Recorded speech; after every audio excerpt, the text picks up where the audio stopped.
sun has finally set on the age of peace. For 3,000 years, the world lived in the shadow of the Great Pillars, believing that the silence between the realms was eternal. But peace is a fragile glass, and it has shattered. From the floating citadels of Aethelgard, where the air is thin and the towers touch the stars, the Dragon Lords have unsheathed their star-forged blades. These are not weapons of mere iron, they are artifacts tempered in the breath of the first drakes, vibrating with a hunger that has stayed dormant for centuries. Can you feel it? The wind itself smells of ozone and ancient pride. They do not march for land. They do not march for gold. They march for the divine spark, the very essence of creation, stolen by the abyssal shards. Deep within the subterranean trenches of the Voidlands, the shards have twisted the spark's light into a jagged, pulsing darkness. It is a wound in the fabric of reality that only blood can seal. The iron cog never stops turning. Deep within the smog-choked heart of the Gear Empire, they build gods of steam and brass. To them, the Great Forest is just fuel, a vast expanse of timber and ancient energy waiting to be harvested by the relentless march of the great excavators. Here, the technocracy has declared war on the natural order, replacing the heartbeat of the earth with the rhythmic pounding of pistons. But the trees have memories. Deep within the Emerald Reach, the roots have begun to pulse with a forgotten heat. The ancient wardens have finally awakened.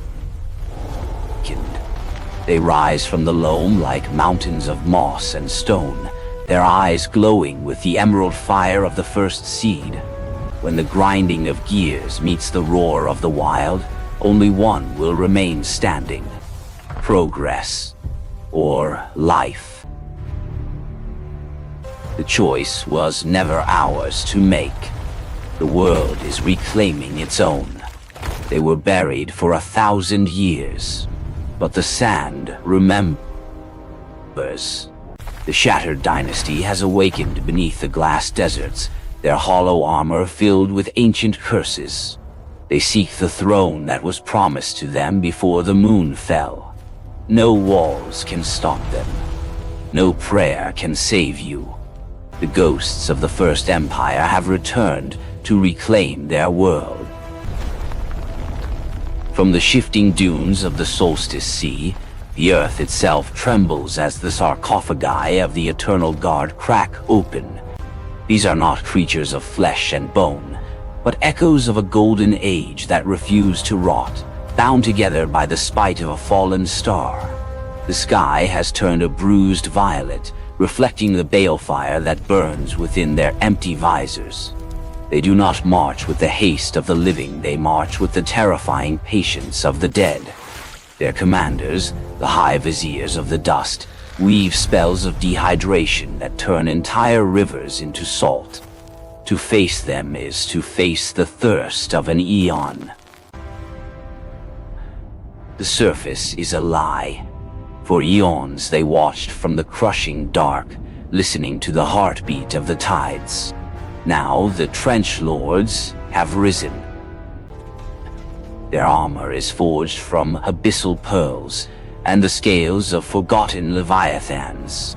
They do not come to conquer your lands. They come to reclaim the world for the great silence of the deep. When the moon pulls the tides, it is not gravity, it is their command. The era of the sun is over. The age of the drowning has begun.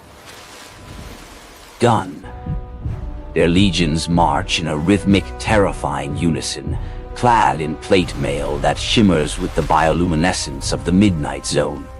They wield tridents forged from the teeth of krakens, capable of summoning whirlpools in the middle of a desert. The coastal kingdoms were the first to fall. Their ports were not burned, but drowned. Great spires of coral now erupt from the center of town squares. The water is rising, patient and inevitable. The Great Silence is no longer a secret kept by the trenches. It is the future of every living soul. Life is a fever, and we are the cure. The Ossuary Kings have unsealed the great crypts of the north. Their cities are built not of stone, but of the bleached ribs of ancient titans. They carry no shields, for their skin is hardened by 1,000 years of decay. They march in a silence so absolute it deafens the living. They do not want your gold or your gods. They want your ancestors. Join the choir of the undying, for in the kingdom of bone every grave is a gateway to the throne.